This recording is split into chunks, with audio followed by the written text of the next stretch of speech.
우리 주님의 사랑과 평화가 여러분과 함께 하시기를 기원합니다. 오늘은 사순절 세 번째 주일입니다. 이 사순절기는 주님의 사랑과 은혜를 묵상하기에 참 좋은 은총의 때입니다. 이 은총의 때, 은혜의 때, 주님의 사랑과 은혜를 묵상하는 이 때에 오늘 이 복음서의 본문의 말씀은 조금 어울리지 않는 것처럼 들립니다. 좀 여기에 어울리는 주님의 은혜와 또 사랑 이런 것에 어울려야 되는데 오늘 보면 뜬금없이 빌라도가 갈릴리 사람들을 무차별하게 죽여버린 얘기가 나오고, 그리고 갑자기 재난사고로 실로암에 세워놓는 그 망대 큰 기둥이 무너져서 18명이나 죽어버린 얘기가 나오면서 그것에 대한 어떤 예수님의 반응과 논란이 나옵니다. 이 두 얘기는 서로 맞지 않습니다. 빌라도가 갈릴리 사람을 죽이는 것은 한 인간의 악의에 찬 모습으로 고의적으로 사람을 학살하는 내용이에요.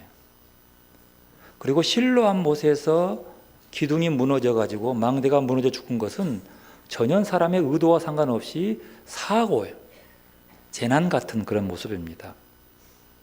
그런데 이 두 가지의 모습은 어쩌면 우리가 살아가는 인간의 역사 속에서 계속 반복되는 사건인 것처럼 그렇게 보입니다. 그리고 이 둘의 공통점이 있어요. 그 뭐냐면 죽음입니다. 누군가에 의해 살해당하는 죽음도 죽음이지만 어떤 사고에 의한 죽음도 죽음이라고 하는 거예요. 그런데 이 죽음은 누구에게도 마찬가지에 원인은 조금 다르지만 죽는 사람의 입장에서는 갑작스러운 일입니다. 예상치 못한 사건이 죽음인 거죠. 이렇게 갑자기 다가오는 죽음 앞에서 믿음의 사람들은 늘 마음의 동요가 일어납니다. 이 죽음이 주님께서 허락하신 죽음인가? 아니면 이 죽음 앞에서 주님께서 그냥 방관하고 계시는 건 아닌가라고 하는 것. 아니, 주님이 그렇게 사랑한다면 그 죽음 좀 막아주시지 왜 그걸 죽도록 놔뒀을까? 이런 고민, 이런 의심들. 역사 속에서 번번이 일어나는 그 의인들의 죽음, 무고한 사람의 죽음, 무고한 사람의 고통과 고난, 그 이유가 어디 있을까? 주님이 허락한 것일까? 아니면 악의 뿌리에서 악이 원인일까? 이걸 논리적으로 정의하기는 참으로 어렵습니다. 이것이 일시적인 한 번의 문제가 아니라 계속 반복되는 역사의 소용돌이의 한 부분을 차지하고 있기 때문입니다. 그런데 여기서 중요한 것은 이러한 의심 속에서 주님이 허락했을까, 주님이 왜 안 막아주었을까라고 하는 고민 속에서 우리가 한 가지는 기억해야 합니다. 주님은 우리와 함께 있다는 사실이에요. 그 주님은 우리와 함께 계시는데 어떻게 함께 있냐면 그 아픔과 의아스러운 의심 속에 함께 있다고 하는 거예요. 하나님은 저 멀리서 우리를 멀리서 지켜보면서 너 잘한가 보자 이렇게 멀리 지켜보는 것이 아니라 내 삶의 현장 속에서 우리가 의심으로 가득 찬 그 고난 속에서 갑작스러운 죽음 앞에서도 주님은 우리와 함께 있다는 사실, 이것이 우리에게 주는 하나의 큰 교훈처럼 들립니다. 오늘 누가복음의 본문은 그때 마침 두어 사람이 와서 예수께 하는 이야기로 시작됩니다.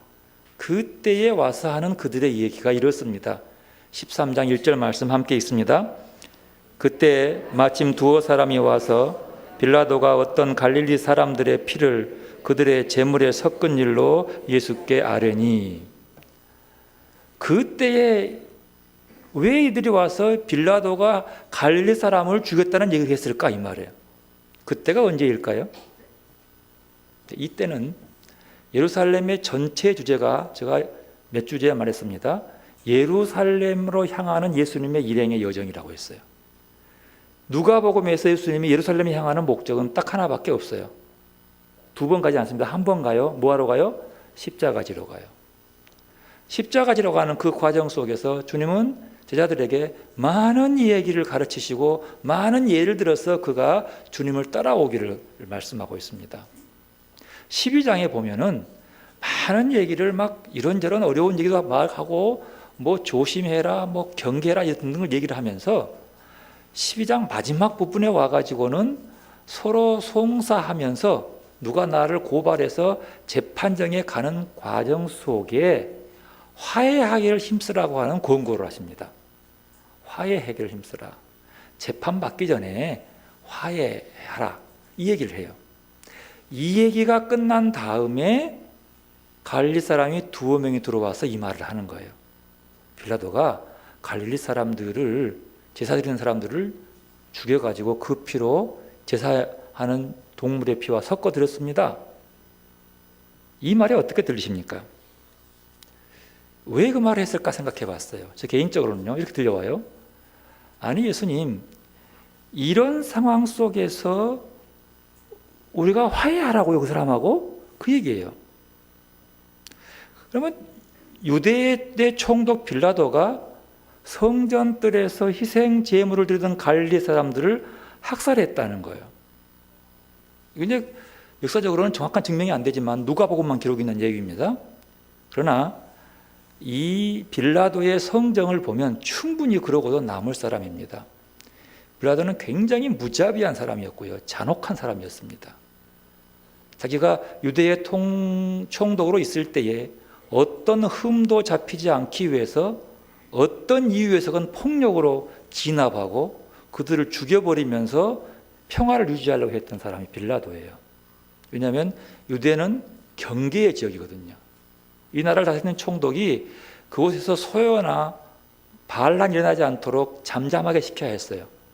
그래야 다음에 돌아가서 로마 원로원에서 좀 더 높은 자리를 차지할 수 있는 좋은 자리거든요. 그러니까 조그만 흠이 있어도 가만두지 않는 거예요. 특별히 갈릴리 사람들은요, 열심당원에 소속한 사람들이 많았다고 합니다.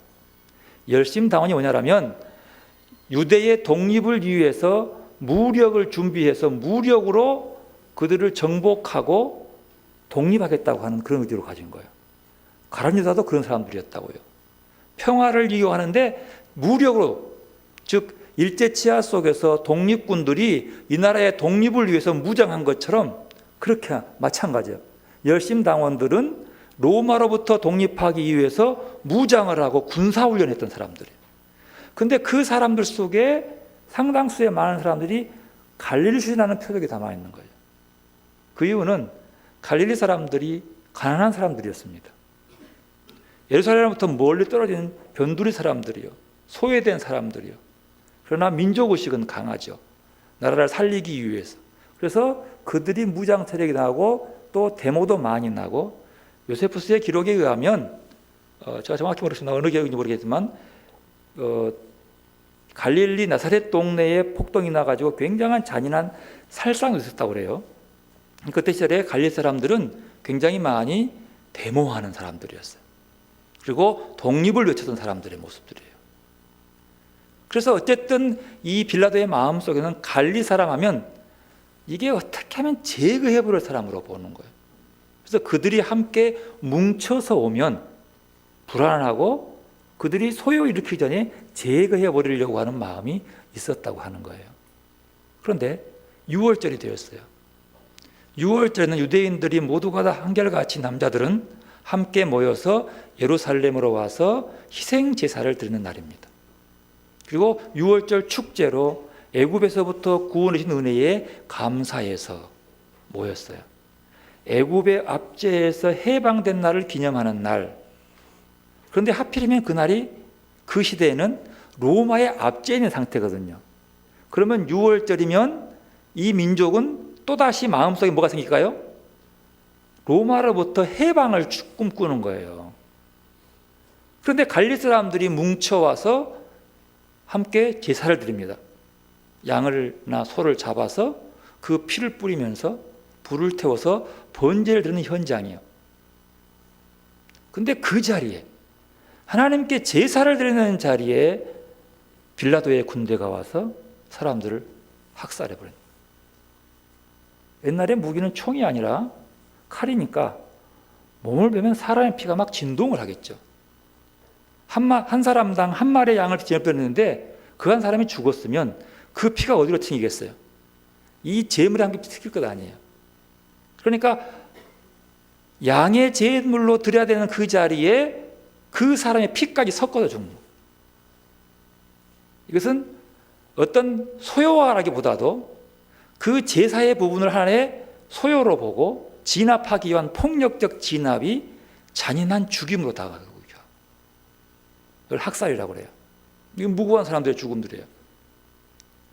이런 야만적 행위로 속에서 이 유대 사람들의 마음속에는 그에 대한 분노가 차오르겠죠. 이게 복수하기 위한 분노가 차오르는 거죠. 그것도 다름이 아닌 하나님께 예배하는 자리예요. 모여서 모의를 했다라 할지 무슨 싸움을 걸다 이게 아니고 하나님께 제사하는 자리에서 왔다는 이것은 그 민족 내내 마음속에 남아서 그들을 원수로 삼아야 될 그런 형편이라는 거죠. 제가 작년에 미얀마에 갔다 와서 보는 건데요. 미얀마 사람들이 영국 사람들을 그 마음속에 철천지 왼수로 알고 있다는 거예요. 꽉 찬 그 속에서 영국하면 무조건 저 나쁜 사람, 우리가 일본 사람을 미워하는 이상의 미움을 갖고 있다는 거예요. 그래서 왜 그러냐고 그랬더니 영국이 미얀마를 지배하는 기간 동안에 그 미얀마가 대를 위해서 불교 국가인데 그 불교 국가에 큰 탑이 있는데 금으로 된 탑이에요. 100m 높이 탑인데 이 탑은 신성한 자리에 자기들의 신을 만나는 자리예요. 그래서 수천 년 동안 그 자리는 올라가는 자리부터 다 신발을 벗고 그 주변을 돌아가요. 저도 거기를 가봤는데 올라가기 전부터 밑에서 신발을 다 반납하고 맨발로 올라가야 돼요. 양말도 안 신어요. 맨발을 닦고 올라가서 그 주변에 있는 것을 전부 다 맨발로 걸어 다니는 거예요. 영국 군인이 군화를 신고 그래 밟아버린 거예요. 그러니까 나라가 점령당한 것보다도 전통으로 내려온 자기적 종교를, 민족의 자존심을 군화발로 밟아버린 거예요. 그거 하나 때문이에요. 그 마음속에 수십 년이 지나갔지만 그 사건이 그 마음속에 지금도 그들은 우리나라의 자존심을 발로 밟아버린 신에 대한 모독이거든요. 이것이 기본적인 자기들이 믿는 종교적 신에 대한 존경심이라고 하는 거예요. 그런데 예루살렘 성전에서 유대인들이 특별히 제사를 드리는데 이건 있을 수 없는 일이죠. 근데 그들의 마음속에 그게 있는 거예요. 그런데 이제 주님이 예루살렘으로 올라가는데 6월달 가까웠어요. 올라가는데 너희들이 송사하고 고발당하면 화해하기 힘쓰라 막 설명하는 거거든요. 어쩌면 이 마음속에서 이런 상황 속에서 그들과 화해할 수 있어요, 그 말이에요. 빌라도와 손잡고 화해할 수 있냐고요. 이렇게 이제 어쩌면 물어봤을 수도 있어요. 그런 의도가 있죠. 그러니까 이런 자존감을 있는데 예수님 당신 함께 모아서 저들을 우리가 물리쳐야 되지 않겠냐고 이렇게 한번 물어보는 의도일 수도 있다고 하는 거죠. 그러나 그보다 더 심각하고 기가 막힌 사건은 유대인들이 갖고 있는 기본적인 신앙이라고 하는 거예요. 교리적 신앙. 유대인들이 갖고 있는 교리적 신앙은 뭐냐 그러면 죄 없는 벌이 없다고 하는 거예요. 죄 없는 심판이 없다고 하는 거예요. 즉 말하면 그 속에서 갈릴리 사람들이 그렇게 빌라도의 칼날에 죽어갔는데 그것은 그들의 죄 때문이라고 합니다. 그들이 죽을 만한 죄가 있기 때문에 그랬다고 믿는 거예요. 이게 유대교의 교리예요. 욥이 고난당하고 힘들어 있을 때에 욥의 친구들이 와서 뭐라고 그래요? 네가 알지 못하는 무슨 죄가 있기 때문에 하나님께서 이렇게 벌을 주는 것이지 아니 의인이 고난받는 거 봤냐? 라고 물어요. 그러면서 회개해라. 욥은 내가 무슨 죄를 졌다고 아니 물론 네는 모를 거야. 하지만 하나님만 아는 죄가 있을 거야. 회개해라. 이것이 그들의 전통적인 교리예요.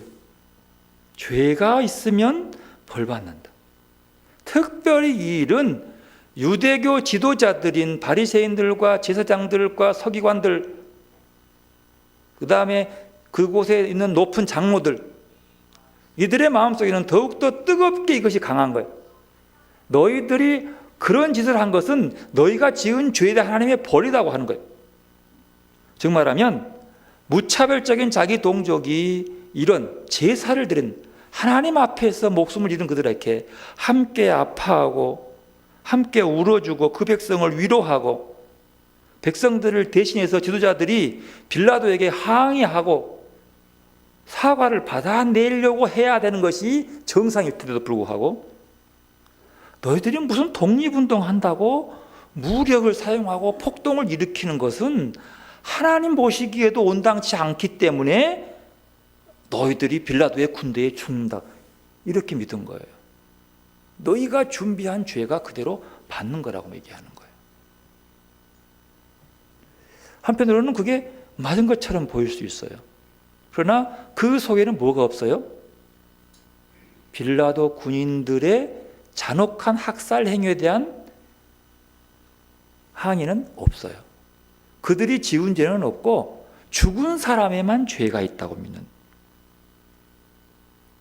그러면서 그 속에서 우리 봐, 우리들이 이런 모진 로마군이 좋다는 게 아니라 저들 우리의 원수지만 우리가 이렇게 다치지 않고 잘 먹고 잘 사는 이유는 우리가 하나님 앞에 죄가 없기 때문이야, 이렇게 말하고 있다는 사실이에요.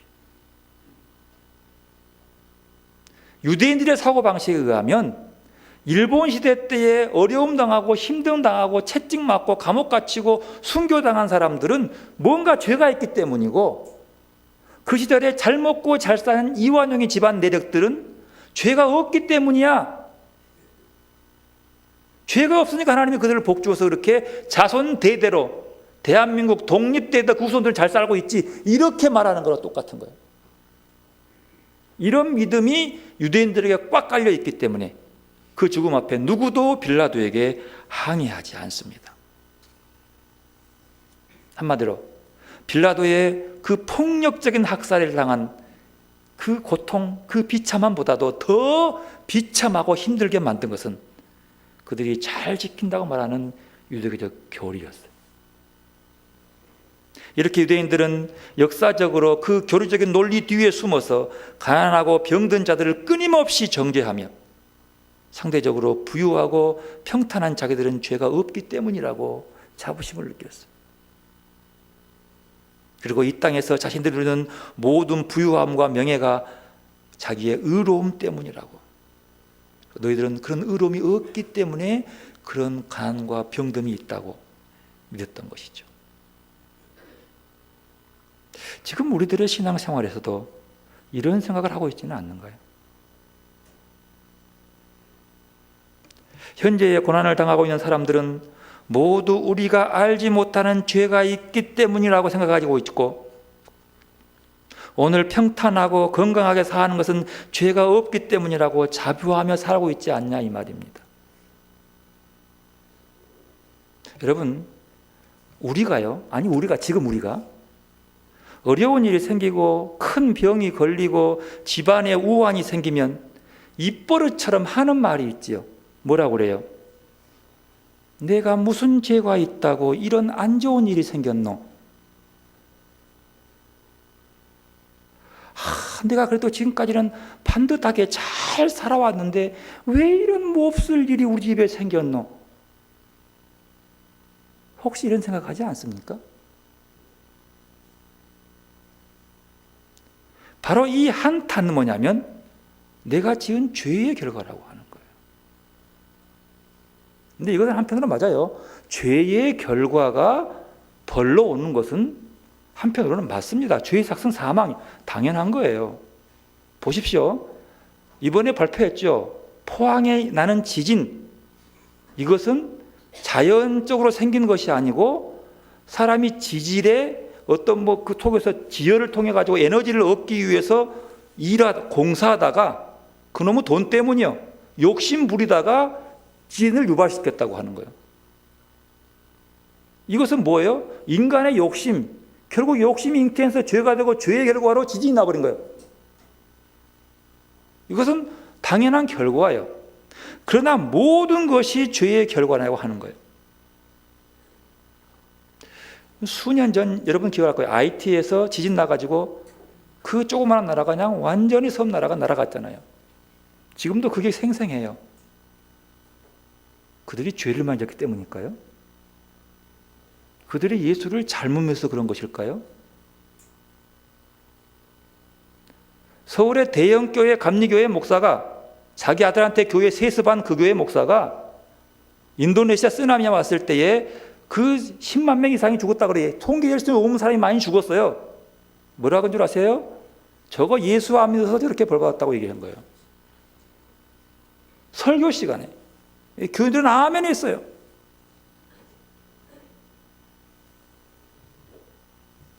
하나님의 심판이라고 믿는 것이 그렇게 볼 수 있냐는 거예요.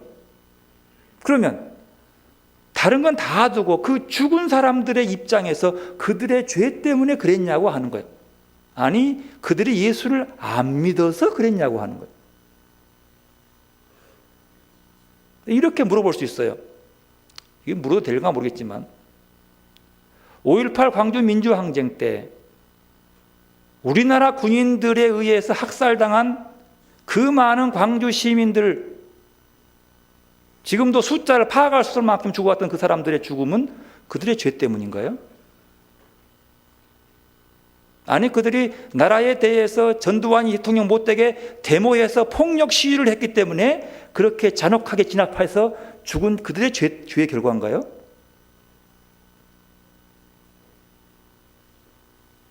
세월호의 그 아이들은 그들이 죄 때문에 그렇게 죽은가요?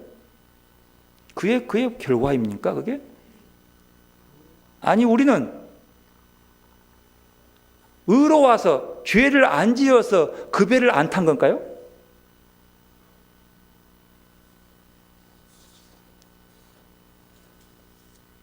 빌라도에게 억울하게 학살당한 사람들을 보는 유대인 지도자들과 유대인들의 생각이 바로 이런 것들이었어요.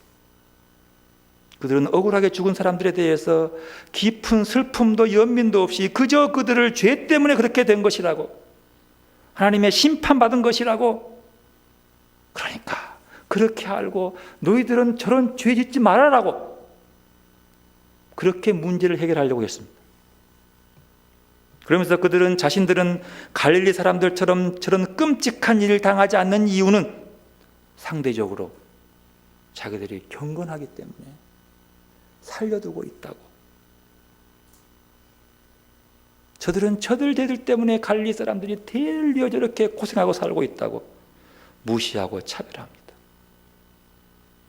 이런 가증스럽고 사람 같지 않는 유대인들의 생각을 알아차린 예수님께서 이렇게 말씀하십니다. 2절 3절 함께 읽읍시다. 대답하여 이르시되 너희는 이 갈릴리 사람들이 이같이 해 받음으로 다른 모든 갈릴리 사람보다 죄가 더 있는 줄 아느냐? 너희에게 이르노니 아니라 너희도 만일 회개하지 아니하면 다 이와 같이 망하리라. 예수님은 이 사람들의 말에 시대적 의미에 관한 가르침에 비추어서 해석을 합니다. 이 이야기는 죄와 벌 사이의 관계성은 부인하지 않습니다. 그러나 이 사건을 들어서 희생된 저 갈릴리 사람들이 다른 모든 갈릴리 사람들보다 더 악하고 더 죄가 많아서 저런 일을 당했다고 결론 내리면 잘못됐다고 하는 거예요. 그렇게 말할 수 없다는 거예요. 왜냐하면 모든 사람은 다 죄인이기 때문이에요. 경건한 척, 의로운 척, 거룩한 척한 너희도 심판받아 마땅할 죄인이라는 사실을 말씀하고 있는 거죠. 이런 절박한 상황 속에서 심판을 피하려거든 너희부터 회개해라, 이 말이에요. 너희나 저렇게 이유 없이 잔인하게 하나님께 제사드리다가 죽어가는 저 사람들이나 죄인인 건 똑같다. 그들이 죽은 것이 반드시 그들 죄 때문만이 아니고 너희가 살아있는 것이 너희의 의 때문만이 아니라는 사실이다, 이렇게 말씀하고 있는 겁니다. 그러면서 주님은 또 하나의 이야기를 합니다. 5절 6절 말씀, 4절 5절 말씀 함께 있습니다. 또 실로암에서 망대가 무너져 치여 죽은 18사람이 예루살렘에 거한 다른 모든 사람보다 죄가 더 있는 줄 아느냐? 너희에게 이르노니 아니라 너희도 만일 회개하지 아니하면 다 이와 같이 망하리라. 실로암이라고 하는 것은요, 하나의 유대인 사람들이 가뭄 때 물을 얻기 위한 저수지 공간이에요. 근데 이 물은 어디서 오냐 그러면 그로부터 저기 기드론 골짜기에 있는 기온샘에서부터 넘어와요. 근데 그것은 자연스럽게 넘어올 수 없는 것이기 때문에 사람들이 큰 돌덩이 같은 바위산들을 양쪽에서 수로를 만들었어요. 만들어서 가운데서 만나요. 근데 그 거리가 대략 한 550m 정도 된다는 거예요. 그걸 히스기야 터널 이렇게 얘기하는데, 주전 대략 한 주전 한 8세기? 이사야 시대니까 주전 8세기. 대략 이런 시대 때예요. 그 시대에 어떻게 550m의 거리를 땅속을 양쪽에서 파가지고 가운데서 만나요. 거기는 이제 저도 가봤거든요. 가보면 이 엄청난 돌을 어느 곳은 더 높이, 어느 곳은 그냥 낮게 해가지고 구멍을 파가지고 그리 물이 흐르도록 만들어놨어요. 이 물이 들어와가지고 실로암까지 와요. 이 물은 이제 실로암이 이제 그 좋은 수로가 되는데 예루살렘 앞에 와서 먹을 수 있는 중요한 공간이죠. 근데 그곳에 이제 보니까 기둥터가 있어요. 기둥을 세워서 그곳을 아마 물을 떠가는 어떤 중요한 장소로 만들었나 봐요. 그런데 그곳에 공사를 하는 중에 아마도 그 기둥이 넘어진 거예요. 그래 인부들이 18명이나 죽어버린 거예요. 근데 이 사고에 대해서 예루살렘 사람들이 생각하냐면, 저들이 죄가 많아서 하나님이 저렇게 일을 시켜가지고 저기서 벌을 주었구나, 이렇게 믿었다는 거예요. 그런데 주님 말씀하니 그 말을 하는 너희들은 저만한 죄가 없는 줄 아냐 그 말이에요. 죄 때문만이라 그러지 말아라 그 말이에요. 이 사건은 사람이 의도한 것이 아니라 우연한 사건이에요. 사건. 그 죽음 속에서 하나님이 그거를 왜 못 말렸냐, 그게 아니고 그 속에서 너희들이 그 말을 하면 안 된다는 거죠. 물론 인간은 모두가 죄에 있기 때문에 죄의 작성 사망이니까 그럴 수 있다고 보지요. 하지만 모든 것을 다 그렇게 볼 수 없다고 하는 말씀입니다. 그러면서 주님은 그 뒤에 포도원에 심겨진 무화과 나무를 바라보면서 비유로 설명 더합니다. 회개하라는 뜻이에요. 포도원에 무화과 나무를 심었어요. 무화과 나무를 심은 이유가 뭘까요? 무화과를 열게 하는 거예요. 근데 무화과 나무가 잎이 무성해요. 그래서 분명히 이렇게 잎이 무성하면 열매가 있을 줄 알고 가보았는데 열매가 없는 거예요. 그러니까 잘라버리라는 거예요. 그러니까 포도원 지기가 하는 말이, 아이고 한 해만 더 놔두십시다. 내가 땅도 파고 달 파서 거름도 주고 해서 키워볼 테니까 올 한 해 키웠다가 열매가 없으면 그때 찍어서 버리면 될 것 아닙니까? 라고 얘기하는 거예요. 잎만 무성한 모습. 어쩌면 유대인들을 말하고 있는 거예요. 그들은 거룩하고 경건하고 죄 없어서 잘 먹고 잘 산다고, 죄 없는 저들은 저렇게 비참한 사고로, 우연한 사고로 학살로 당하면 죽는다고 이렇게 얘기하면서 살아갔던 그 사람들은 열매 없는 이파리가 무성한 무화과 나무. 회개의 열매가 필요하다는 거죠. 회개의 열매. 그러면 여기서 회개란 무엇일까요? 회개의 본래의 뜻은요, 어떤 길을 가다가 길을 잘못 들어섰음을 알고 돌아서는 것이 회개인데, 잘못을 깨닫고 삶의 자세를 전환한 것이라고 정의한 분이 있습니다. 즉 삶의 자세에 대한 일종의 발상의 전환이라는 것이 회개라고 하는 것이죠. 그래서 이 회개에 대한 좀 더 깊은 이해를 도와주는 내가 글을 읽었어요. 자유라고 하는 걸 가지고 설명하는데 참 제가 깊은 그렇구나, 새로운 회개의 부분들을 떠올려 봤어요. 제가 한번 인용해 볼게요. 자유라고 하는 말은요, 소극적인 자유와 적극적인 의미의 자유로 구분한다고 합니다. 소극적인 의미의 자유는 뭐냐면 뭐뭐로부터의 자유, 즉 일본의 압제로부터의 해방, 애굽의 압제로부터의 해방, 이런 것들을 바로 자유라고 하는 거예요. 그런데 또 다른 자유는 뭐냐면 무엇을 위한 자유예요. 그것은 어떤 목적을 위해서 자신을 다스리는 의지와 책임의 행동을 뜻하는 개념이라는 자유라는 거죠. 우리는 그동안 소극적인 자유만 많이 이해해왔기 때문에 이 말이 새로울 수도 있는 거예요. 뜻바뀔 수 있는 거죠. 그러면서 자유라고 하는 한자를 통해서 그 의미를 깊이 새겨봅니다. 네. 자유라고 할 때 자자는요, 스스로 자자예요. 근데 유자가 말미암을 유자인데 이분은 이 유자를 말미암을 유자를 풀이하면서 머무르다라는 의미로 생각해요. 그러니까 자유라고 하는 한자 뜻은 스스로라는 자자와 머무르다 하는 의미의 두 가지 의미를 갖고 있다는 거죠.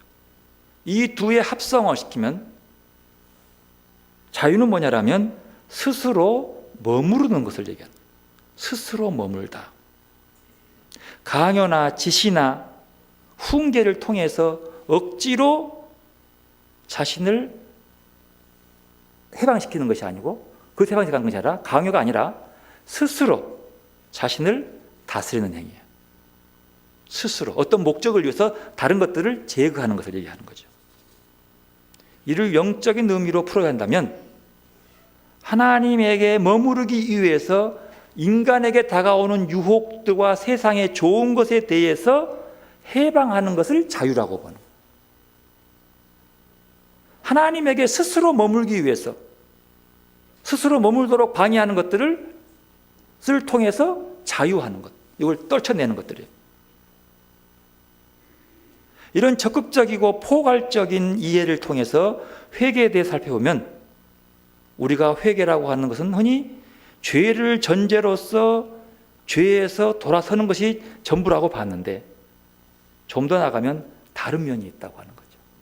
스스로 떨치고 나가야 할, 죄의 유무와 상관없이 삶의 변화를 위해서 삶에 익숙한 것들을 떨쳐내고 털고 나가는 자유, 이게 하나님 안에 주어지는 참 자유라고 하는 뜻이라는 겁니다. 그 대표적인 예가 사도 바울이에요. 회개의 과정은 죄에서 돌아선다는 뜻인데도 불구하고 사실은 사도 바울은 죄와 거리가 먼 사람입니다. 그는 하나님 말씀인 율법에 대해서 아주 열성과 흠없음을 간직한 사람이었습니다. 대표적으로 사울은 그 모든 것들이 자기에게 유익했어요. 그래서 바리새인 중에 바리새인이었어요. 율법을 잘 지켜 사람이 볼 때 죄 지은 게 없어요. 거리낀 게 없어요. 다만 하나, 죄를 지으려고 하는 율법에 의해서 예수 믿는 자를 가만둘 수 없는 거예요. 당시에는 예수 믿는 자를 해방시켜서 율법 안으로 끌어들이기 위해서 그들을 잡아오고 스데반 죽이는데도 앞장섰던 사람입니다. 그러나 사도 바울은 자기가 이렇게 소중하게 율법을 지킴으로 자기 의와 자기를 자랑할 수 있는 모든 것들을 포기하고 주님 만난 후에 오직 주님 만나는 것만 관심을 두고 이것들을 배설물처럼 여겨버리는 거예요. 즉 지금까지 삶을 통해서 배움과 훈련과 여러 가지 일을 통해서 만들어 놓았던 자기의 의로운 모습, 율법의 완벽한 자기 죄 없는 그 모습을 버려버리고 포기하고 더 가치 있는 삶인 예수를 따라가는 삶으로 나아가는 이 삶의 모습을 회개로 본다는 거예요. 이것이 자유함이에요. 율법 지키기 위해서 얽매이는 것을 털어버리고 내가 욕심 부리는 것을 털어버리고 하나님 안에서 기쁨 누리기 위해서 털고 가는 자유함. 이런 의미에서 사도 바울의 회개는 막달라 마리아의 그 자기 지은 죄에 대한 참회나 십자가 오른편에 있는 강도가 자기 삶을 후회하는 것과는 다른 거예요. 더 나아가서 베드로가 통곡을 하면서 울면서 통회했던 것과 사도 바울의 회개는 완전 차이가 나는 거죠. 왜냐하면 이들의 회개의 초점은 뭐였어요? 죄에 있는 거예요. 그러나 사도 바울은 아니에요. 지금까지의 일상의 삶과 가치관을 더 나은 가치 있는 예수에게 맞추기 위해서 이전의 가치관들을 돌아서는, 회개한, 돌아서서 하나님께 돌아서는, 버려버리는, 포기해버리는 이런 모습이거든요. 이러한 사도 바울의 회개가 오늘 우리 신앙인들이 사순절을 지내면서 가슴 깊이 간직해야 할 또 다른 의미의 회개입니다. 우리는 예수 믿고 이전과 다른 죄 없는 삶을 살아왔어요. 그러나 이제 한번 돌아봐요. 죄 없음 속에처럼 보이지만 뭘 회개하는 거냐? 내 삶의 방향이 누구를 지향하고 있냐는 거예요. 이 땅의 만족이냐, 주님만을 바라보는 만족이냐? 회개치 아니하면 다 이와 같이 망하리라. 이 삶 속에서 내가 정말로 회개의 모습이 죄의 모습을 떠난 그 이상의 바울처럼 내 삶의 방향의 가치를 예수에게 두고 나아가는 모습 말입니다. 우리는 끊임없이 다른 사람을 정죄하면서 상대적으로 나를 의롭게 여기는 경향이 있습니다. 마치 유대인들처럼 기회만 있으면 남을 헐뜯고 비방합니다. 그러나 주님 말씀합니다. 회개하지 아니하면 다 이와 같이 망하리라.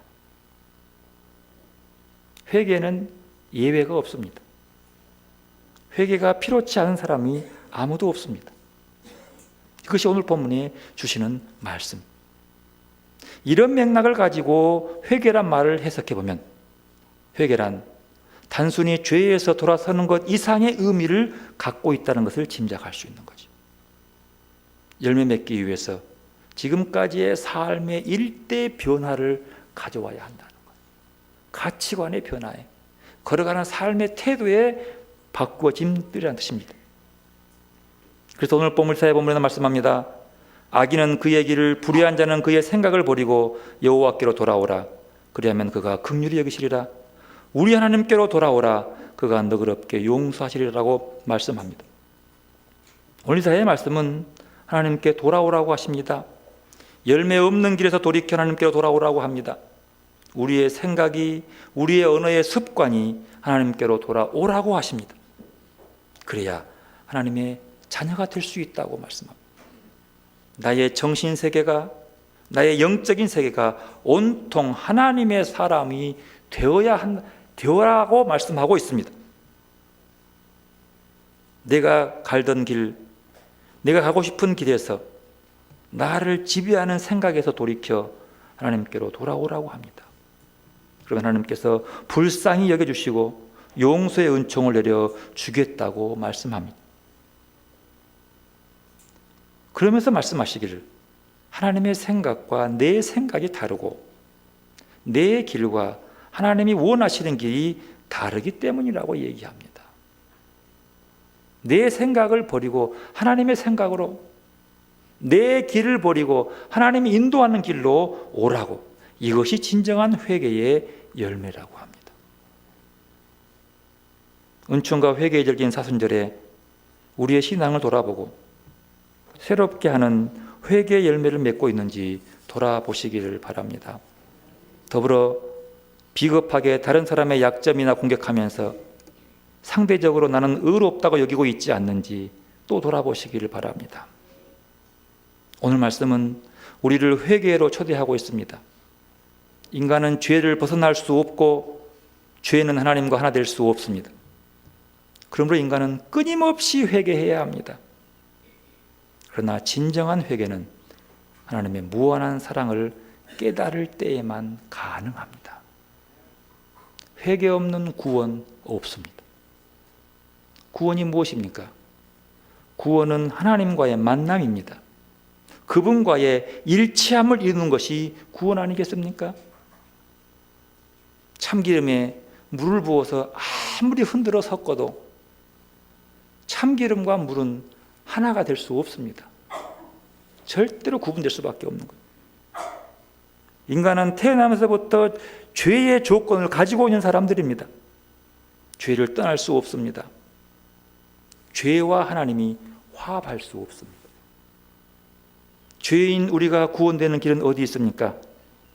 바로 하나님의 사랑의 의지 없이는 의지함 없이는 회개하는 길밖에, 그 사랑에 의지해서 회개하는 길밖에 하나님과 하나 되는 길이 없습니다.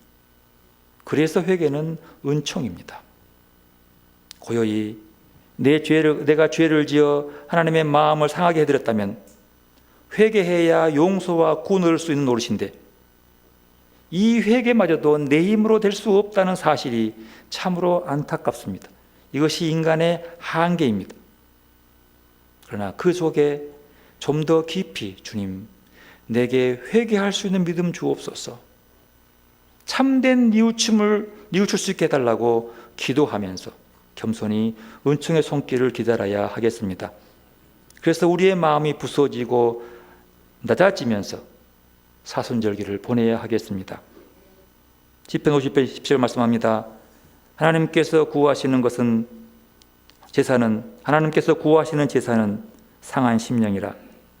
하나님이여, 상하고 통회하는 마음을 주께서 멸시하지 아니하시리라 라고 말씀합니다.